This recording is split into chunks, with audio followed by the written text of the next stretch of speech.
9.36 pagi. Kita teruskan lagi pengisian Warna Pagi menerusi rancangan Celik Pewarisan dan Baitul Mal bersama dengan Majlis Agama Islam Selangor pagi ni ya. Dan sebelum ni kita cerita tentang anak-anak, ada anak angkat, anak susuan dan sebagainya. Hari ni kita cerita pula macam mana Baitul Mal boleh mewarisi harta pusaka si mati. Dan untuk pencerahan kita seperti biasa di atas talian kita saat ini, Pengarah Baitul Mal MAIS Al-Fadhil Ustaz Indra Syahril Muhammad Syahid nak cerita tentang tajuk kita bagaimana Baitul Mal mewarisi harta pusaka. Assalamualaikum Ustaz. Assalamualaikum Ustaz. Waalaikumsalam warahmatullahi wabarakatuh. Apa khabar kita, sihat? Alhamdulillah sihat, alhamdulillah.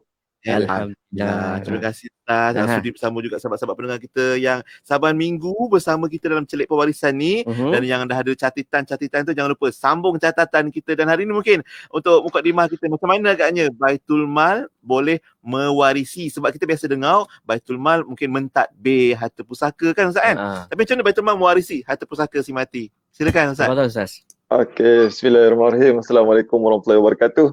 Terima kasih kepada DJ Sufian, DJ Azwan dan juga sidang penonton dan juga pendengar yang dirahmati Allah sekalian ya. Kita berjumpa lagi pada minggu ini berkaitan dengan Celik Pewarisan dan Baitul Mal. Okey, bagaimana Baitul Mal mewarisi harta pusaka sebenarnya?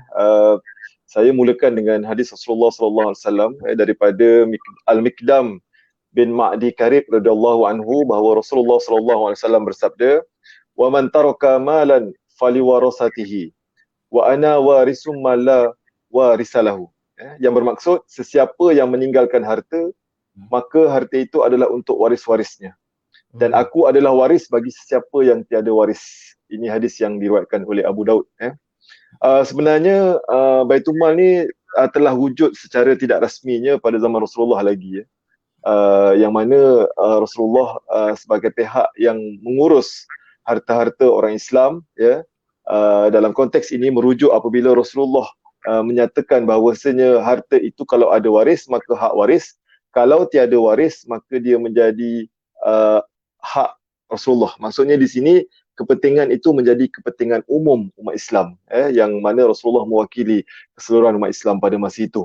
Jadi saya nyatakan tadi Baitul Mal itu pada zaman Rasulullah secara tidak langsung wujud secara tidak rasmi lah. Kemudian pada zaman Sayyidina Umar dan juga para sahabat yang lain, maka mereka itu telah mewujudkan Baitul Mal yang tersendirilah. Kalau pada zaman Sayyidina Umar yang dikenali sebagai Baitul Mal lil Muslimin pada tahun 20 Hijrah ya. Dan dalam konteks harta pusaka, Baitul Mal ni dia menjadi tempat rujukan yang terakhir kalau sekiranya satu harta pusaka itu tiada waris atau terdapat baki harta setelah diberikan bahagian-bahagian waris yang berhak, iaitu waris fardu lah ya. Dan kalau dibincangkan hukum syarak ini adalah perbincangan-perbincangan berkaitan dengan kedudukan Baitul Mal itu sendiri. Umpamanya kalau sekiranya si mati tidak meninggalkan waris fardu dan tidak meninggalkan waris asabah, maka hendaklah diwarisi oleh waris zawil arham.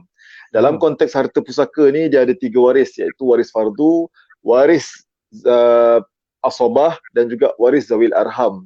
Cumanya di sini dalam kitab Rawdatul Talibin yang dikarang oleh Imam Nawawi menyatakan kedudukan waris zawil arham itu mereka tidak mewarisi. Ya, dan bahagian waris zawil arham itu akan dipulangkan kepada Baitul Mal dalam keadaan bila mana Baitul Mal itu diurus tadbir dengan baik dan diperintah oleh pemimpin yang adil. Ini yang disyarahkan oleh ulama lah.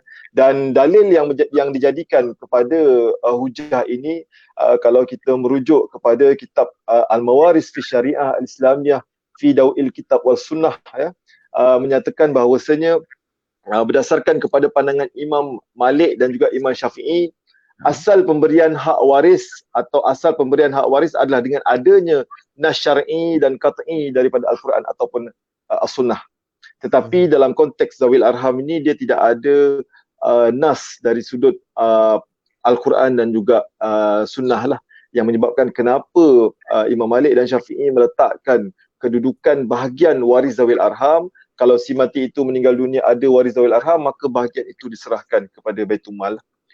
Saya bagi contoh tuan-tuan sedang pendengar yang dirahmati Allah sekalian, 3 keadaan yang membolehkan Baitul Mal itu mewarisi harta pusaka seorang si mati. Yang pertama ialah apabila sekiranya si mati itu meninggal dunia tidak mempunyai waris yang berhak ke atas harta pusaka dia.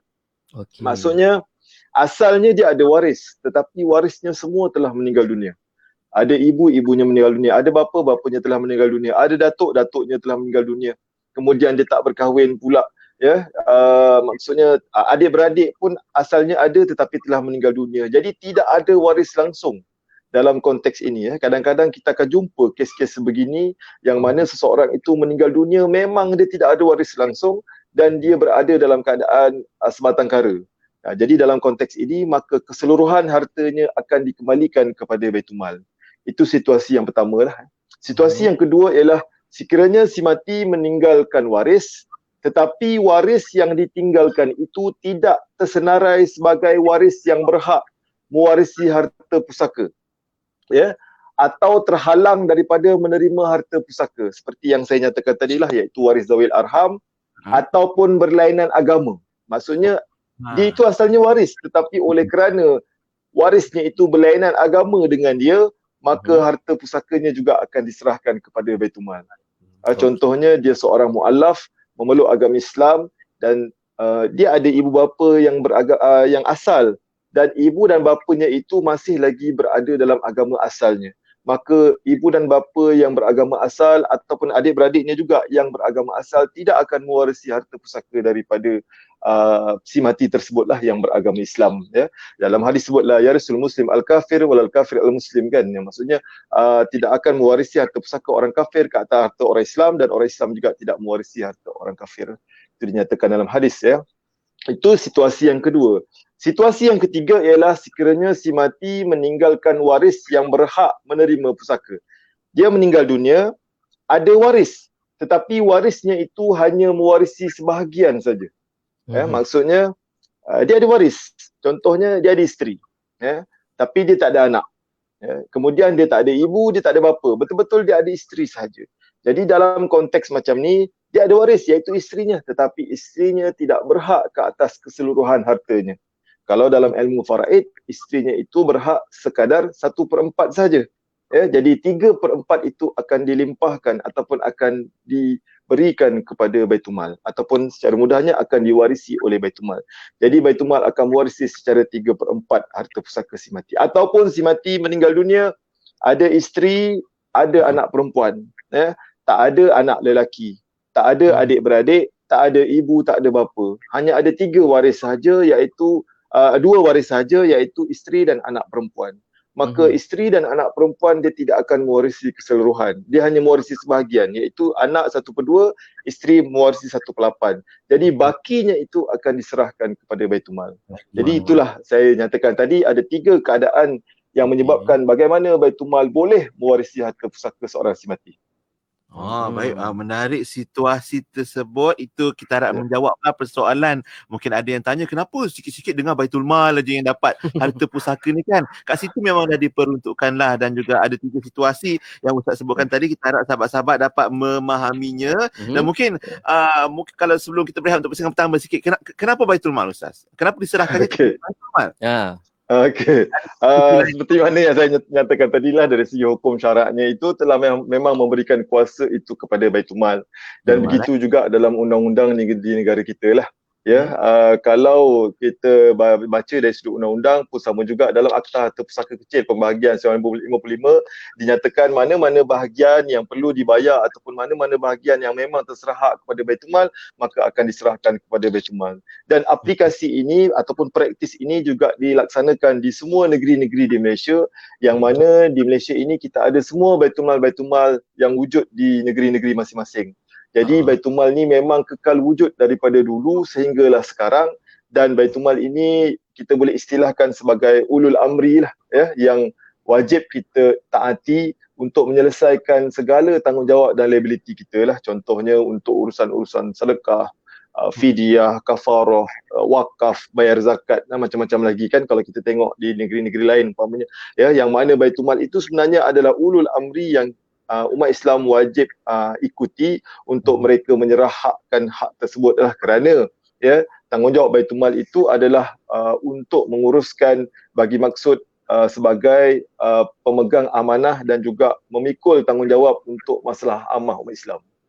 Oh begitu. Jadi Okey. jelas insya-Allah. Baik, kita nak berehat kejap Ustaz. Kejap lagi kita nak sambung cerita macam mana Baitul Mal juga membantu waris-waris dalam pembahagian harta pusaka. Ya. Kiranya ni Ya. sebagai pentadbir lah kan pula. Ya, insya-Allah. Okey. Jangan ke mana-mana sahabat-sahabat sekalian. Terus ikuti kami dan jangan lupa ikuti juga Facebook Wasiat Hibah Pusaka Faraid MAIS, IG Wasiat Islam ataupun nombor yang tertera di paparan video ataupun Facebook Live kita untuk anda ikuti dan dapatkan maklumat. Kita berehat kejap. Okey, kita kembali selepas ini. Untuk anda semua terus setia mendengarkan kami di Warna Pagi. Inspirasi Euforia Islami.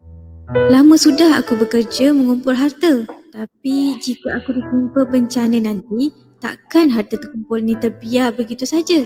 Rancang urusan harta anda di Majlis Agama Islam Selangor, MAIS, untuk ketenangan di hari kemudian. Layari laman web MAIS di www.mais.gov.my atau follow Facebook page dan Instagram rasmi MAIS. Hubungi 03 5514 3773 atau 3772 untuk keterangan lanjut. MAIS, pilihan terbaik untuk urus harta anda. Buku Faraid dan Perancangan Pewarisan Harta Beku, Bidang Kuasa dan Cabaran di Malaysia membincangkan perkara-perkara yang berkaitan dengan faraid dan perancangan pewarisan umat Islam. Buku yang mengandungi 6 bab ini disusun mengikut urutan bagi memudahkan para pembaca memahami perkara-perkara yang dibahaskan. Antaranya termasuklah konsep harta dan hukum serta falsafah faraid menurut Islam. Selain itu, kupasan isu harta beku yang berpunca daripada kegagalan dan kelewatan pewaris dalam menyelesaikan urusan pembahagian pusaka selepas kematian pemilik harta turut dibincangkan. Dapatkan buku terbitan IKIM ini di www.ikimniaga.my atau hubungi 03 6204 6389 atau 03 6204 6388 untuk info lanjut. Diskaun hebat menanti anda. Wadah ilmu sepanjang hari, berkongsi santapan sanubari. Pastinya hanya di IKIM, Inspirasi Euforia Islam. Setiap anak yatim berhak untuk dilindungi dan mendapatkan keperluan dan kasih sayang yang sempurna. Islamic Relief Malaysia ingin mengajak anda semua untuk memberikan sinar kepada mereka dengan menghulurkan sumbangan melalui kempen My Yatim #Care4Orphan. Hubungi 03 8926 3434.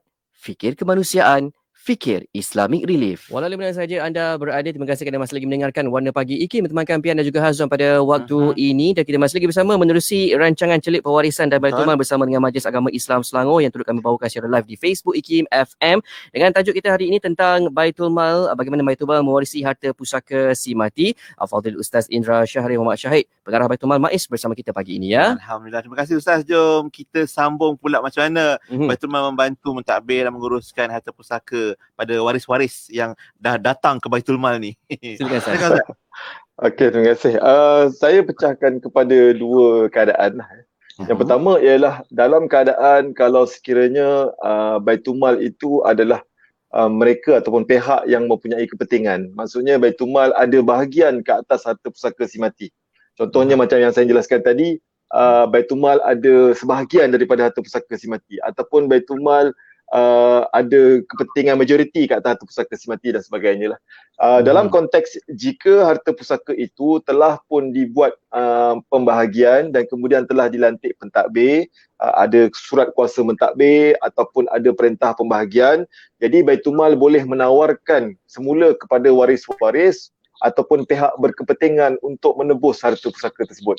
Maksudnya Baitul Mal ni dia tidak kekalkan bahagian biasanya dalam keadaan kalau sekiranya tanah itu ataupun harta itu sangat kecil nilainya.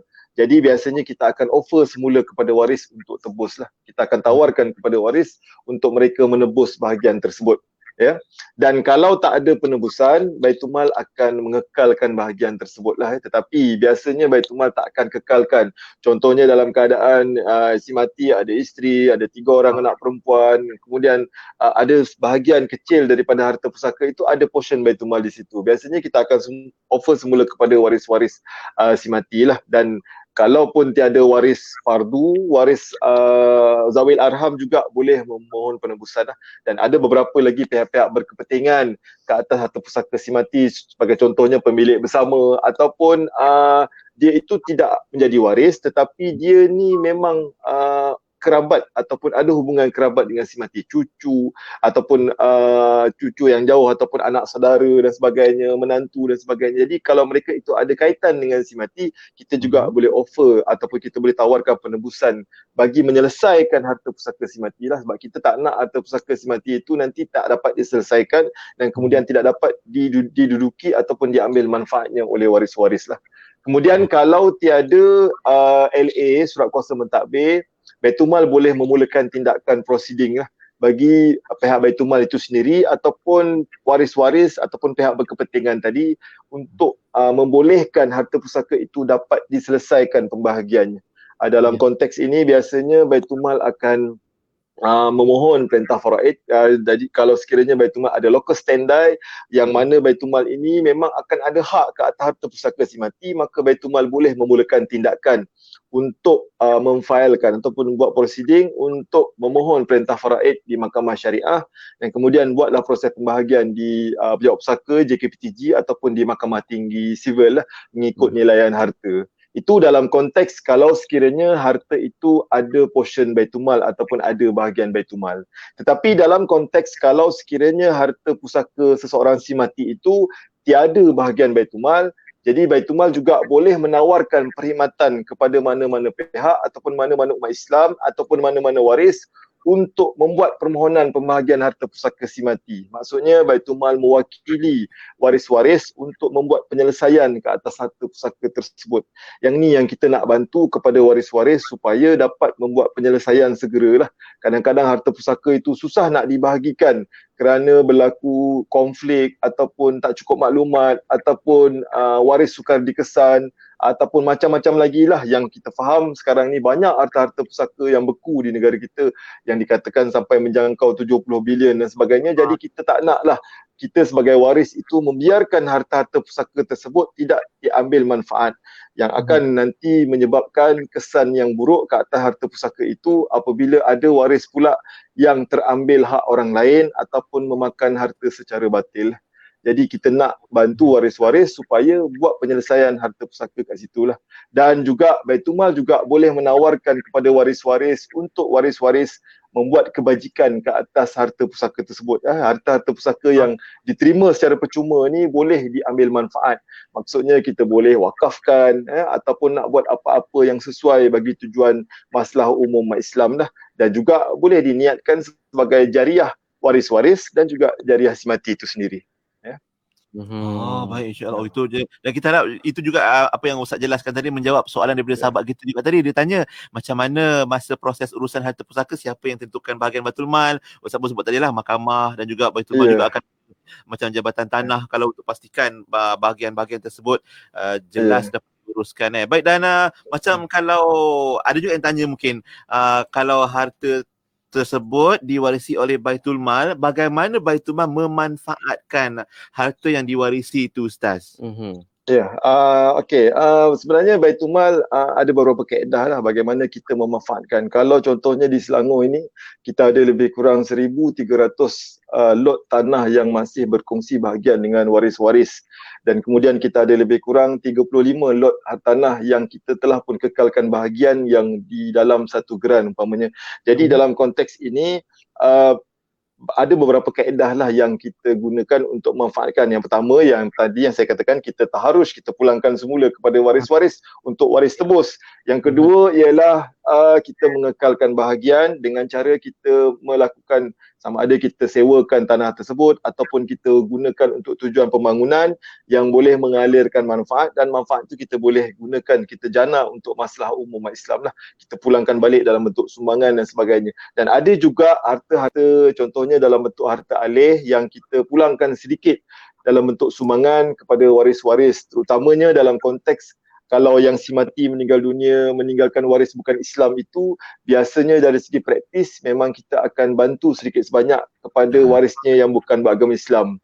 Ini sebagai bentuk sumbangan ihsan daripada Baitul Mal kepada waris-waris yang berlainan agama tersebut lah, ya. Jadi kita tak nak tunjukkanlah yang Baitul Mal ni akan ambil ke 100% keseluruhan. Pada masa yang sama kita juga meninggalkan waris-waris si mati ni dalam keadaan yang apa-apa kedana yang tidak ada langsung mendapat habuan sedikit daripada harta pusaka si mati. Tetapi pada masa yang sama juga Baitul Mal tidak melupakan tanggungjawab lah untuk menjaga masalah umum umat Islam itu sendirilah, sebab Baitul Mal ini mewakili kepentingan umum umat Islam. Jadi kita tidaklah sewenang-wenangnya akan untuk melepaskan bahagian tanpa kita menyelidik ataupun melihat kesan dan sebagainya ke atas harta pusaka tersebut.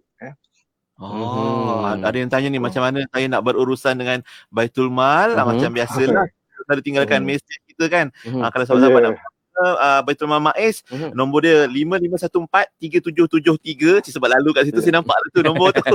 Dan juga media sosial, Facebook, Wasiat Hibah Pusaka Faraid MAIS, kat situ ada banyak maklumat perkongsian untuk sahabat dapatkan dan ketahui lebih lanjut lah untuk rujuk pada Baitul Mal, sama ada dari sudut pentadbiran harta pusaka dan juga mungkin sebarang soalan kan. Baik Ustaz, untuk hari ni apa konklusi kita yang Ustaz nak sampaikan pada sahabat-sahabat pendengar muslimin dan muslimat sekalian? Okey, secara kesimpulannya ialah saya nak nyatakan juga ataupun pesanan saya kepada masyarakat ialah supaya bahagian yang memang terhak ataupun yang Baitul Mal berhak itu sebenarnya ialah bagi maksud masalah umum, yang mana kita sebagai waris tidak boleh menyembunyikan bahagian tersebut.